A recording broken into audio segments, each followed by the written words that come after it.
Hey, Shalom, Shalom. This is your brother Quadar of GMS Gulf Coast, and I'd like to start by giving infinite honor and praise to the Most High and His Son, Yahweh, Ba'ashem, Yahushai, Ba'ashem, Akakwadash.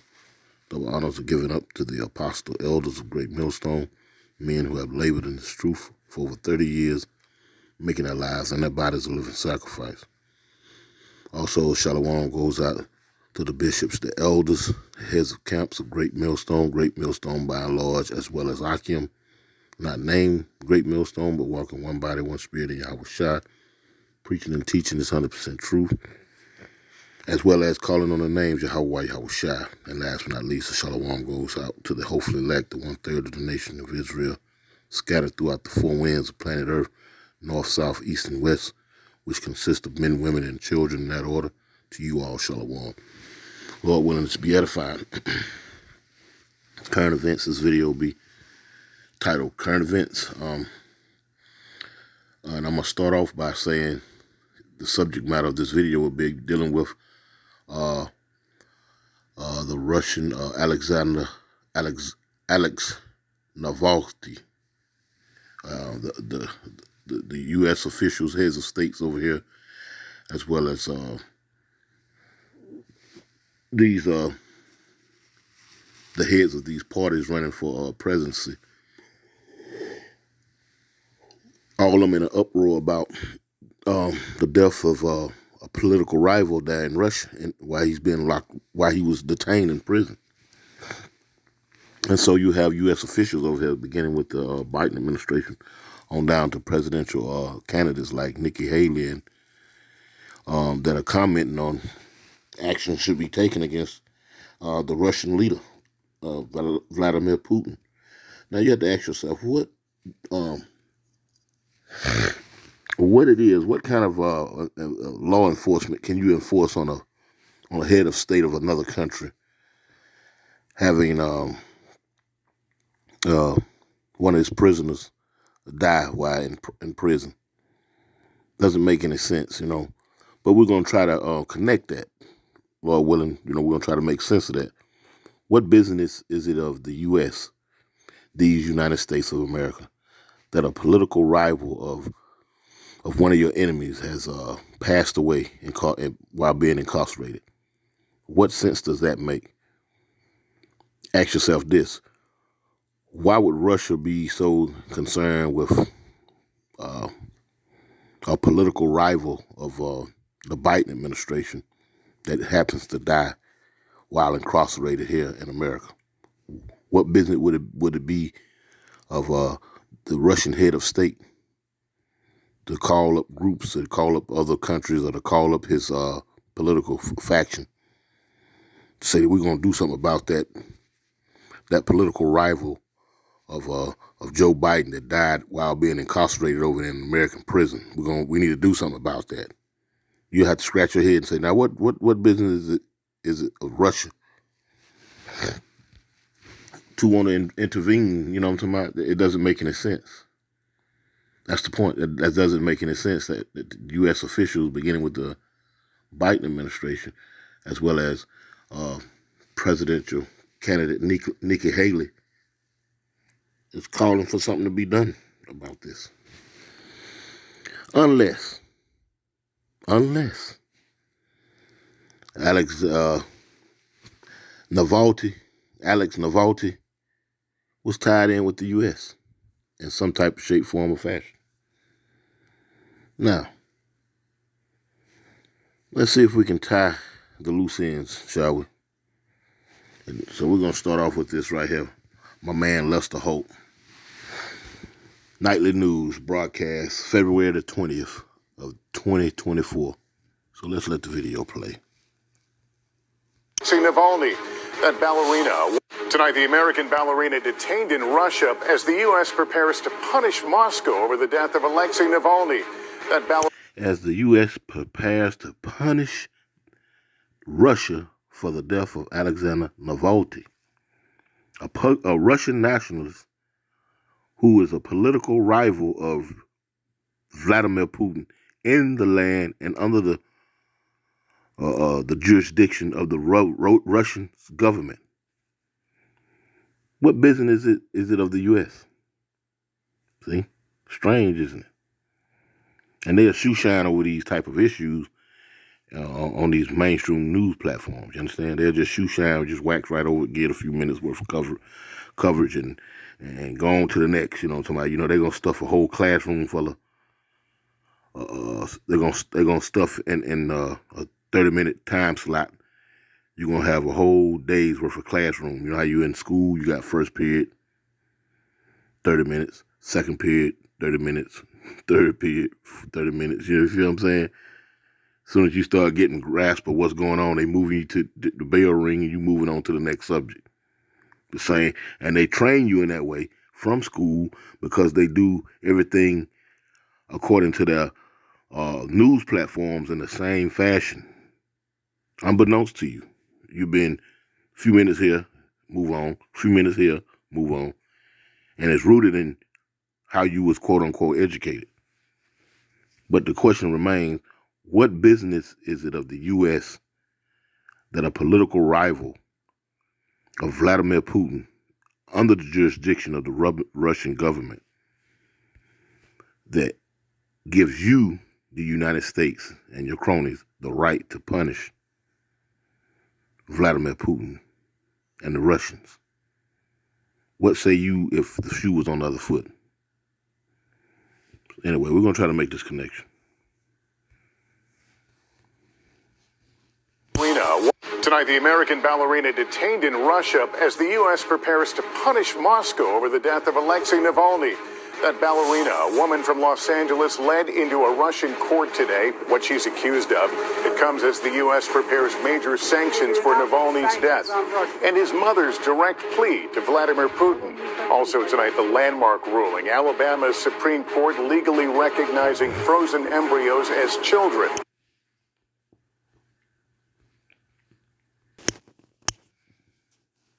What does that mean for the unused embryos created for IVF, and could it have a nationwide impact? The powerful storm slamming California, major flooding and landslides, boulders blocking the road, and some dramatic water rescues. The grim discovery in the search for an 11-year-old girl who never made it onto the school bus in Texas. 2 new suspects and new murder charges in that deadly shooting at the Kansas City Chiefs Super Bowl parade. The suspect in a deadly double shooting at a Colorado university making his first court appearance, as police reveal he was the roommate of one of the victims. 4 days to the South Carolina GOP primary, Nikki Haley's defiant message as polls show her trailing Donald Trump nearly 2-1. And from the diamond to the lanes, the baseball superstar who has mastered a different game with balls and strikes. There we go. I forgot. This is NBC Nightly News with Lester Holt. Good evening and welcome. We are learning for the first time that an American ballerina is being held under arrest in Russia, where she faces treason charges for donating to a Ukrainian charity. The 33-year-old Los Angeles resident who holds dual U.S.-Russia citizenship entered Russia in early January. U.S. authorities only recently learning of her arrest. This believed to be video of the woman during a court appearance taken by Russian security services. The news of her plight breaking right as the U.S. ramps up the pressure against Russia over the sudden death of opposition leader Alexei Navalny. Gabe Gutierrez now with late details.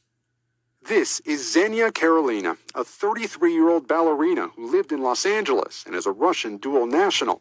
Tonight, authorities in Russia say they've detained her on suspicion of... This is convenient. This is a convenient development because, see, these United States of America need any excuse to provocate or be proactive on a move on the state of Russia. Mind you, let me state this: I can care less about the relationship between Russia and the United States, because quite frankly, prophecy is being played out, and Russia is going to be used to, as a strong arm, as a tool to bring down this crippling and decrepit society as we know it as America, but the scripture is called Babylon the Great. So I don't have a dog in the race. But then you have to know about the deceitful nature of both parties, and particularly this devil over here. So this is a convenient op-ed set of circumstances, for lack of better words, for them to try to push the envelope about this Navalny. But we're going to try to make the connection, Lord willing, between why the U.S. is so concerned about political opposition in Russia to the sitting president in Russia suddenly dying in prison. You know what I'm saying? There's something very crafty going on in that set of circumstances. And we're going to see if we can make the connection. Treason for allegedly donating money to support Ukraine. We are seeking consular assistance that has not yet been granted. Russia's Federal Security Service released this video apparently showing Karolina being led into a courtroom. She is not safe there, and if we do not help her, so she will spend the rest of her life in jail. Karolina was initially arrested earlier this month in the same Russian town where American reporter Evan Gershkovich was captured. Today, a Russian court extended his pretrial detention for allegations of spying, which he strongly denies. It all comes as the White House prepares to announce new sanctions against Russia following the mysterious death of Russian opposition leader Alexei Navalny. We'll have a major package announced on Friday. The Biden administration is pushing for complete transparency as Russia's prison service says the 47-year-old Navalny died last week in a penal colony after losing consciousness following a walk. He was serving a sentence of more than 30 years on charges of extremism and fraud, which he denied. The day before, Navalny had looked healthy during this court proceeding. His wife and mother now demanding Russia return his body. Make no mistake, Putin is responsible for Navalny's death. A U.S. official now says President Biden will join a virtual meeting of G7 leaders on Saturday, the second anniversary of Russia's invasion of Ukraine. And Gabe joining us now. Gabe, I know you're tracking new information about the man accused of lying to the FBI about President Biden and his son. Yes, Lester, federal prosecutors say Alexander Smirnov, the FBI informant now accused of lying about Biden family business dealings, met with Russian intelligence officials in November. Smirnov's lawyers say he's presumed innocent. And late tonight, a judge in Las Vegas just ordered him released on bond. Lester? All right, Gabe Gutierrez. Now, let's play a piece of footage via the internet that may speak a little different than what we're getting over here, as far as, all these spies and, what I'm talking about, because that's all that's happening. You know what I'm saying? The people you're sitting in for reconnaissance and, all those military terms and whatnot, they're getting caught up, And now that they have been caught up and whatnot, certain truths have been exposed to these different heads of state about the infrastructure of America, about the infrastructure of Russia. And so, it quite naturally, the U.S. officials would want the body to be released to the wife and to the mother so the U.S. can get their hands on it, and see is there any evidence of, an assisted deletion, trying to be real covert with the words. But let's look at this little clip here, because that Navalny, I think that's how you pronounce his name. I think we got footage of him. We might have some evidence of why he was arrested and locked up. So let's check that out.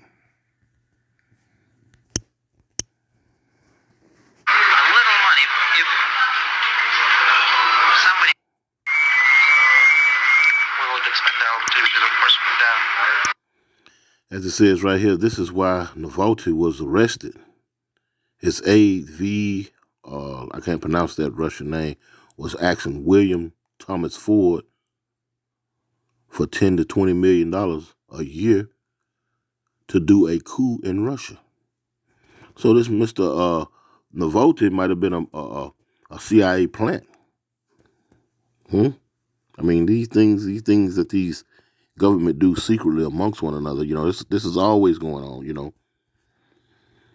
It's these type of ordeals, these type of covert missions and whatnot, and whenever it spills out onto the public stage, they got to do damage control. But this right here, they didn't tell you this. This wasn't put on nightly news. Neither was it put on Fox, MSNBC, or the Rachel Maddow show, or Good Morning America, or Good Morning Joe. None of that. So you have to ask yourself, why wasn't this released? Why wasn't this, given in the whole scheme of things? Somebody hiding something. We will expand our activities, of course, with a little money. If somebody would spend, I don't know, $10, $20 million a year on supporting this, we would see quite a different picture. And this is, not a big amount of money for people who have billions at stake in this game. So that's the message that I'm trying to project in my fundraising efforts and talking to people, business communities. You need to play on different chessboards. Fundraising. That was a big thing when Trump and Hillary was running for that office. Talking about, and that was a big thing about Russia intervening with these elections over here. Fundraising. You know what I'm saying? Propaganda. These type of words are being slung around at these, at these sit downs and these covert,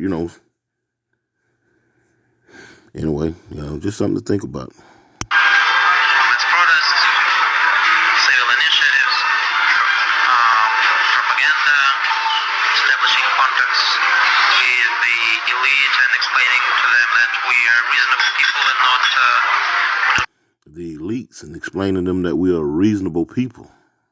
demolish everything and take away their assets, things like that. So we'll see what comes out of that. So this broadly describes what I do.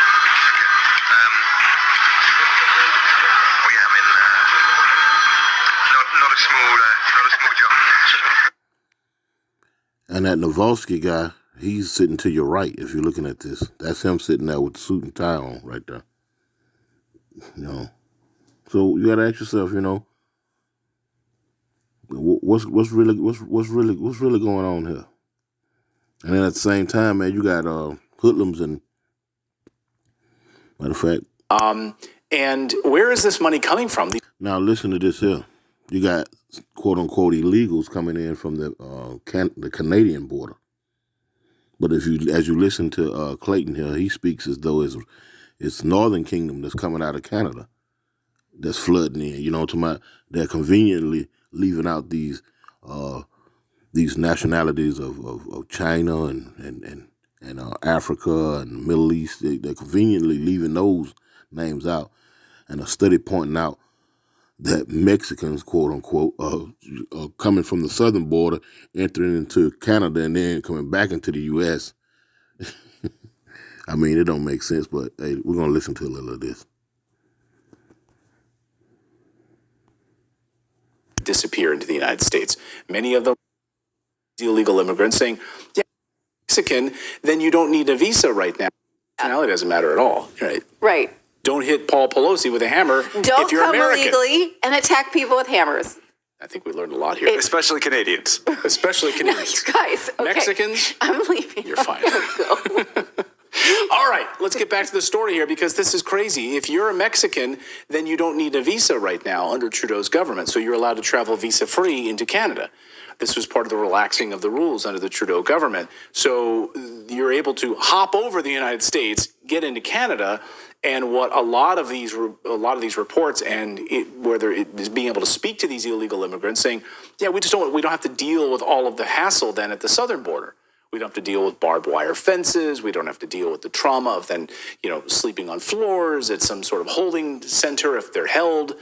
They don't have to deal with any of that. They get to go right into Canada, and they can come right across the border, and then they disappear into the United States. Many of them winding up, of course, in New York City in luxury hotels and being put up and provided 3 meals a day with money, cell phones, stipend that they can live. So, it's sunny, right? It's beautiful for them to be able to do that.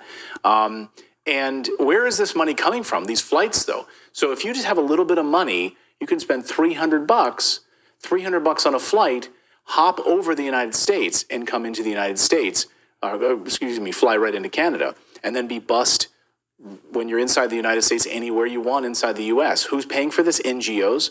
And like the IOM, of course, is paying for the buses and flights for illegal immigrants coming up through Panama and the like. So who exactly is funding these flights? We don't know.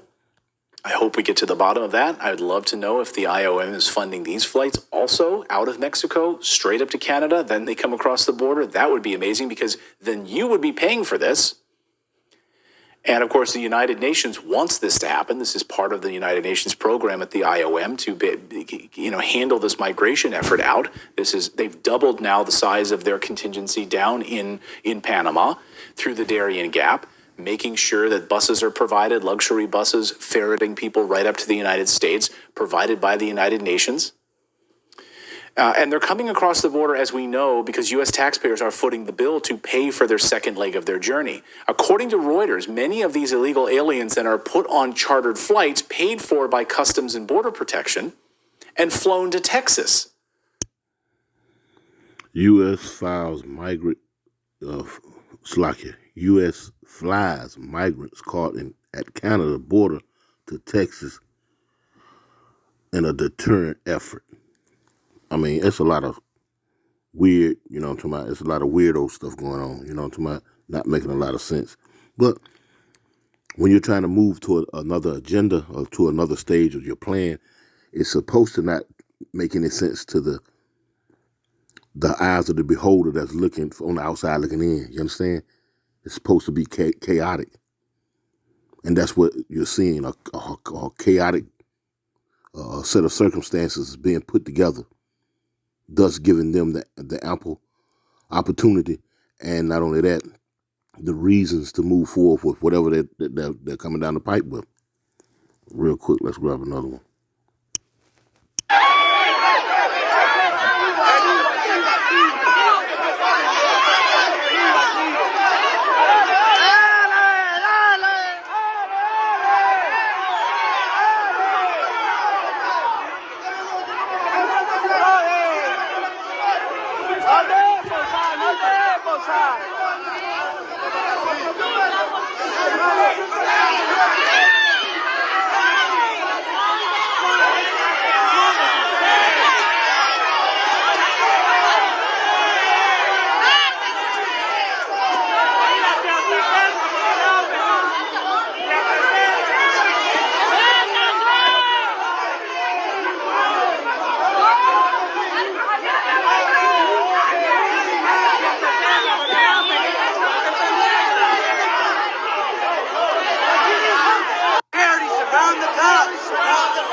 Watch out. Let's go.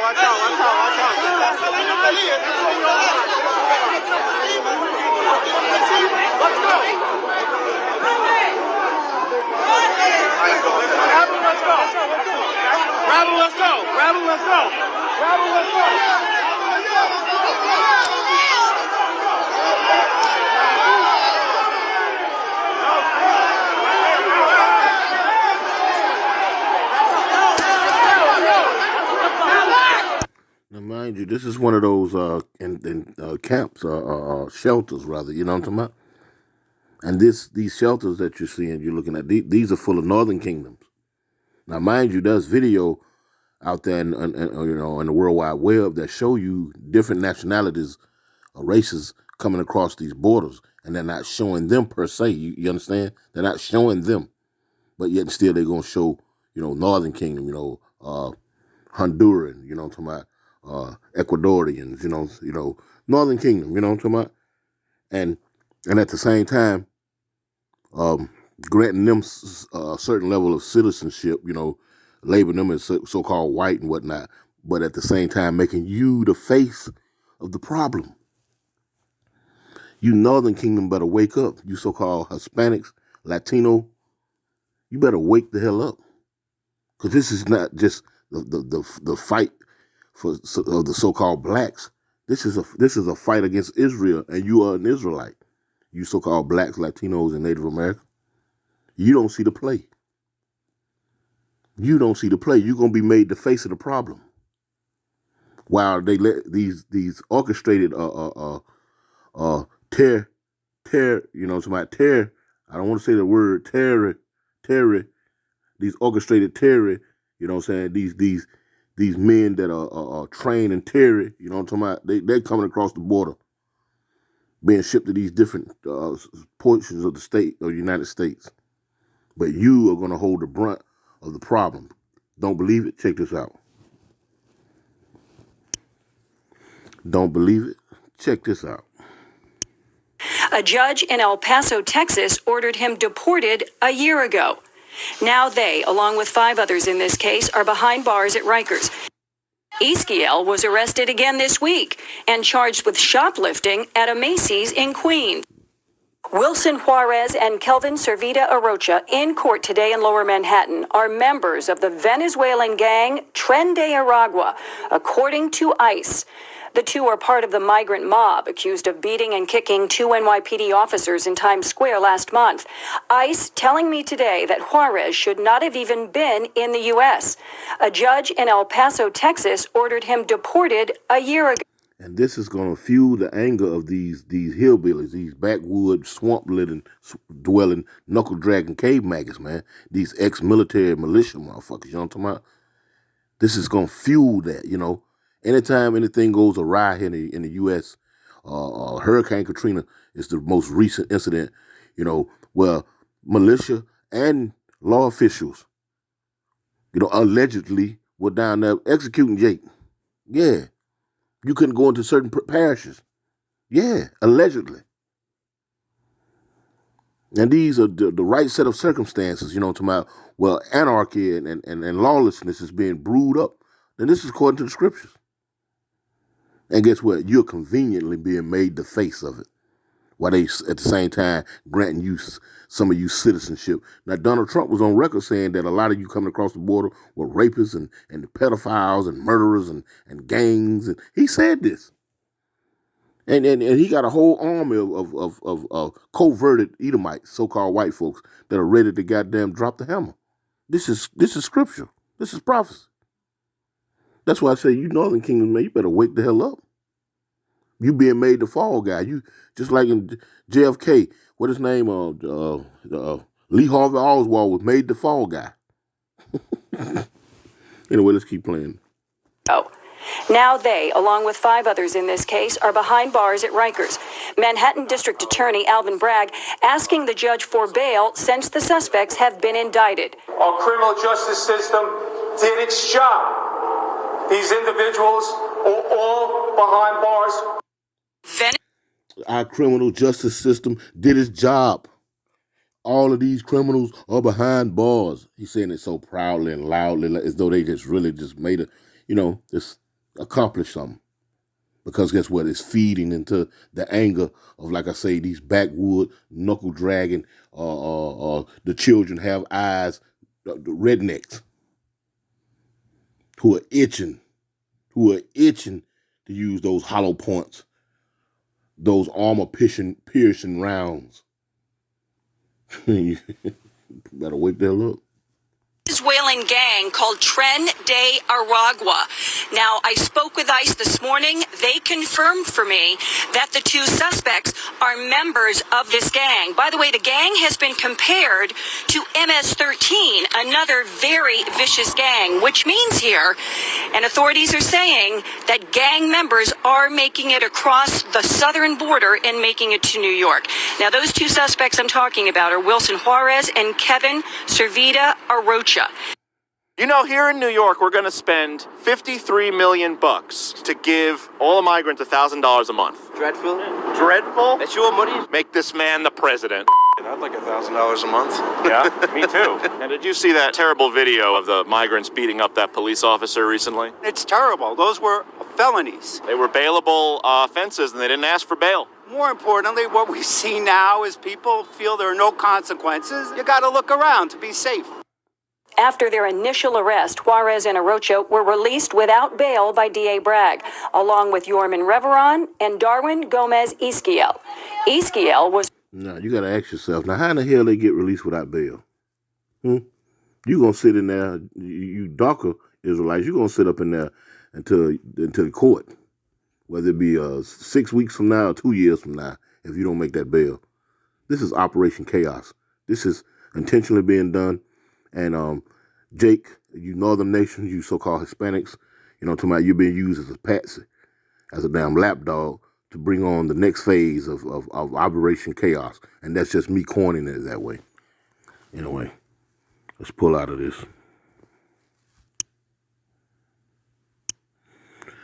This is Isaiah 30, and I'm going to start at the top. And it reads, "Woe to the rebellious children, saith the Lord Yahweh, that take counsel, but not of me, and that cover with a covering, but not of my spirit, that they may add sin to sin." And you so-called blacks, Latinos, and Native Americans, and specifically in these situations here, you Northern Kingdom, you so-called Latinos, you're rebellious as hell, you understand? You still got a strife against your brother, to my so-called blacks. You're still hanging on to that little, that ism schism. And it's going to be the end of you, But then let's read. "Woe to the rebellious children, saith the Lord Yahweh, that take counsel, but not of me, and that cover with a covering, but not of my spirit, that they may add sin to sin, that walk to go down into Egypt."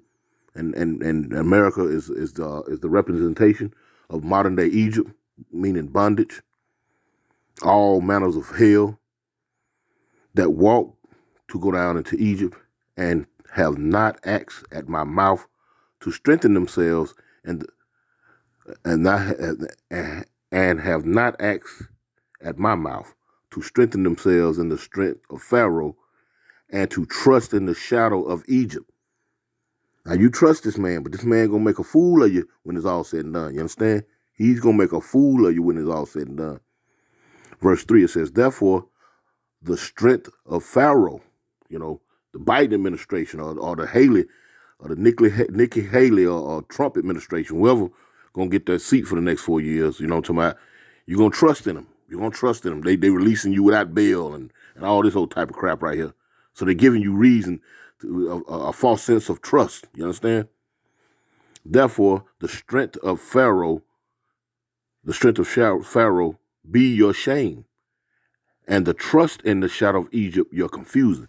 You're going to be confused when they turn on you, when they go ahead and show you their true face. You understand? You're going, because right now you see all different, you're in New York, you're in these big cities, you're seeing all sorts of nationalities as referring to the cops. They ain't all so-called white men. They might be majority Puerto Ricans or so-called blacks. You feel what I'm saying? So all the circumstances, all the little the pawns on the chessboard are set in such a way that trust, you still have that hope and that trust, but it's gonna be to your confusion, just like the Lord say. You're gonna be confused when it all just breaks down. You know what I'm talking about? But that's where you want to be. That's where you want to be. That's where you want to be. Now, let's go to that was another one I was thinking of, but it done slipped my mind talking too damn much. Anyway, let's go to Psalms. Because you can't trust this man. You can't trust him. That's what I wanted to grab. Matter of fact, let me grab that. Let me go to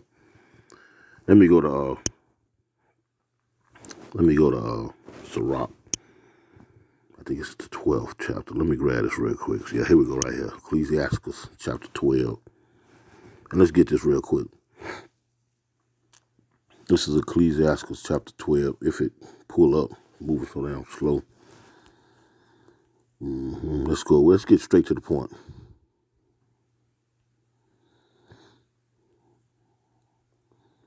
This is Ecclesiastes chapter 12 and verse 10, and it reads, it says, "Never trust thy enemy." Never. It didn't say sometime or part-time. It says never. Never. Matter of fact, let me get that real quick. Let me get that. Google me the definition of the word never.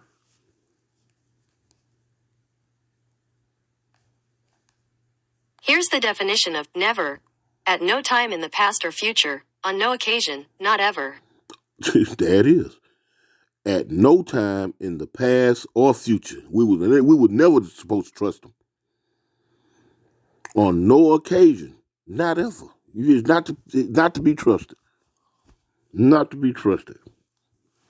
Not to be trusted. Let's get to Merriam-Webster's. Let's see what it says. Not ever, at no time, not in any degree, not under any conditions are you to trust them. And these conditions that they have set forth for you, letting you out on bail, flying you to the Canada border and all this old type of crap here. See, they're setting forth conditions for you to trust them. But like the scriptures say, your trust in the shadow of Egypt is going to be your confusion and to your shame, your ultimate shame.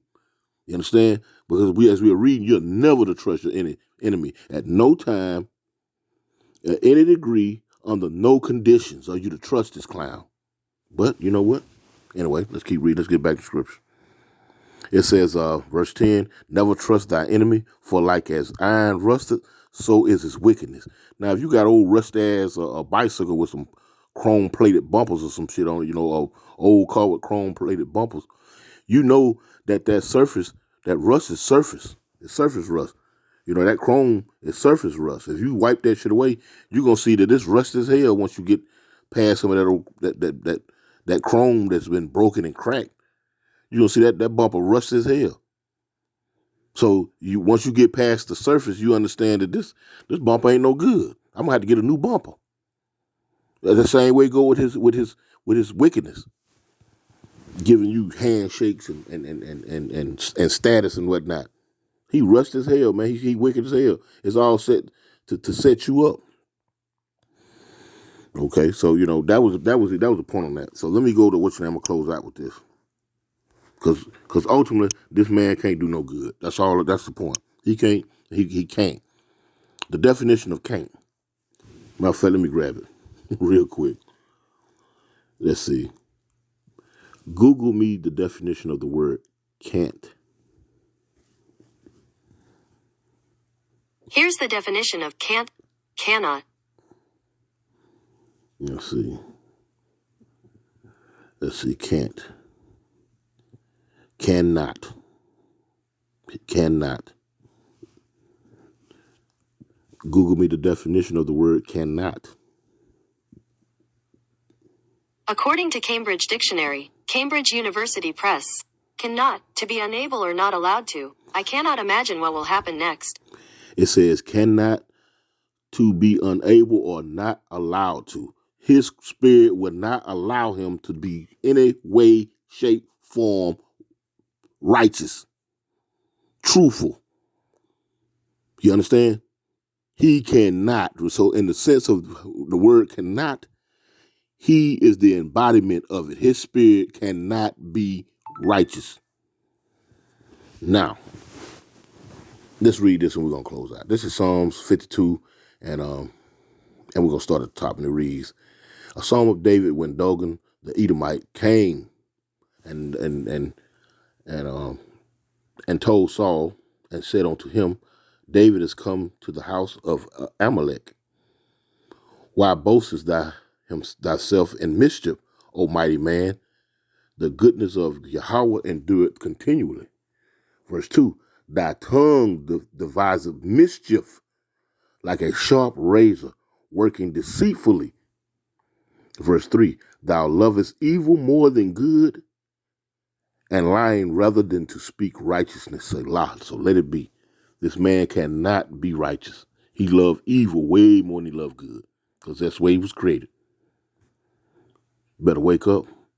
And back to that, and last but not least, dealing with Navalsky. Hey, the truth gonna come out. The truth gonna come out. He may have been a double agent for these United States of America, and it's all gonna play out sooner or later. Lord, when it was edifying, I'm gonna close out by giving infinite honor and praise to the Most High and His Son Yahweh by Hashem Yahweh Shai. Double honors to the Apostle Elders of Great Millstone. Shalom.